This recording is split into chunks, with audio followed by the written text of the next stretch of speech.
Is mould a hazard? There are some people who do not understand the fuss over mould. They see mould growing in bathrooms or around window frames and don't understand why it can't just be cleaned up like any other nuisance stain.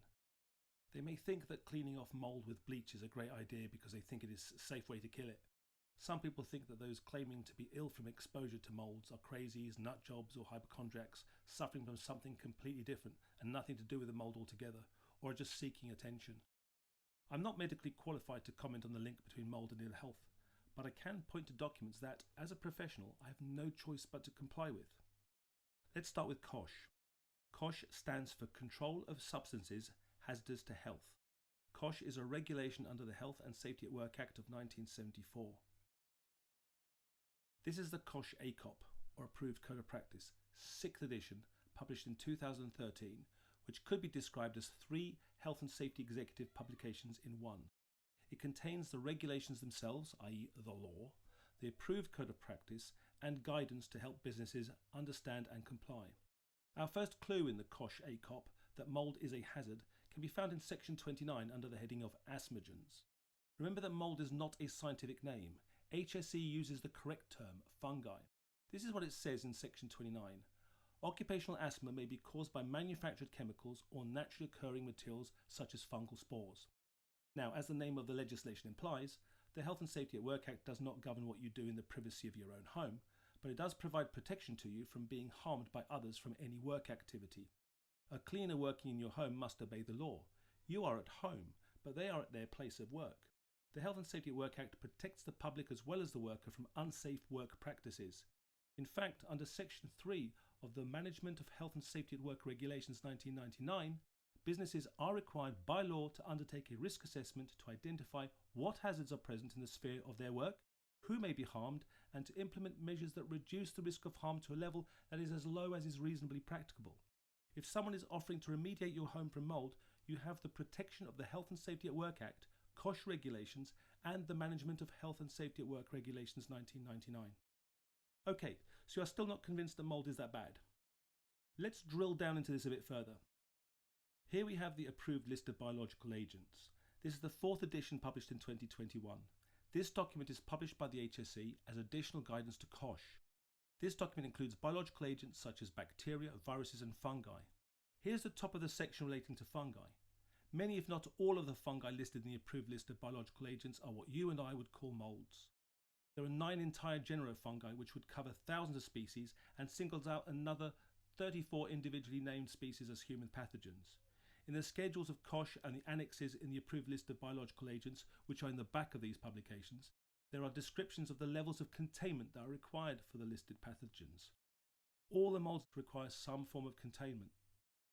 Another piece of UK legislation is the Healthy Housing Safety Rating System, England, Regulations 2005, HHSRS, and the accompanying guidance for landlords and property-related professionals.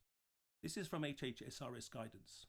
Mould or fungal growth are threats to physical and mental health, and possible health effects listed are breathing difficulties caused by house dust mites and mould, depression and anxiety, asthma, rhinitis, etc., and fungal infection. Just on existing UK legislation alone, we can work on the premise that mould in a built environment has the potential to cause harm. But there's more. It may not be legislation based, although the evidence in it will be the driving force for legislation, but we have the World Health Organization, which has produced a plethora of documents and articles relating to mould. Here is the WHO publication, Guidelines for Indoor Air Quality, Mould and Damp, entitled Dampness and Mould. We also have our own NHS, which has a specific treatment centre called the National Aspergillosis Centre. Based in Manchester, this centre specialises in treating people with aspergillosis. Aspergillus is an entire genus of mould, and aspergillosis is a disease associated with that mould. The Institute of Medicine, the US Environmental Protection Agency, the Centre for Disease Control, and OSHA, the USA equivalent to our HSE, all recognise the potential harm associated with mould. Article 25 of the Geneva Convention on the Treatment of Prisoners of War states, the premises provided for the use of prisoners of war, individually or collectively, shall be entirely protected from dampness and adequately heated and lighted. It doesn't mention mould there, but these are mould-friendly conditions. We can even refer to the Old Testament of the Bible. Leviticus 14 verses 33 to 53, which includes, in the extreme, advising that if the mould problem cannot be made to go away, you would have to tear your house down. In summary, based on the documents listed above and a plethora of scientific peer-reviewed papers, we can make statements about mould with a high degree of confidence that some are pathogenic, that's disease causing. Some are allergenic, that means they may result in an allergic response or cause an allergy that one previously did not suffer from. All are asthmagenic, i.e. may cause asthma or trigger an asthmatic response. All produce toxins, some of which, in sufficient dose or exposure, are known to be harmful to humans, and they may even be carcinogenic. Some moulds will be a combination of two or more of the above. More controversial are claims that some moulds are mutagenic, it's affecting our genes, some are estrogenic, affecting human reproductive systems, and some are teratogenic, affecting the unborn or the fetus.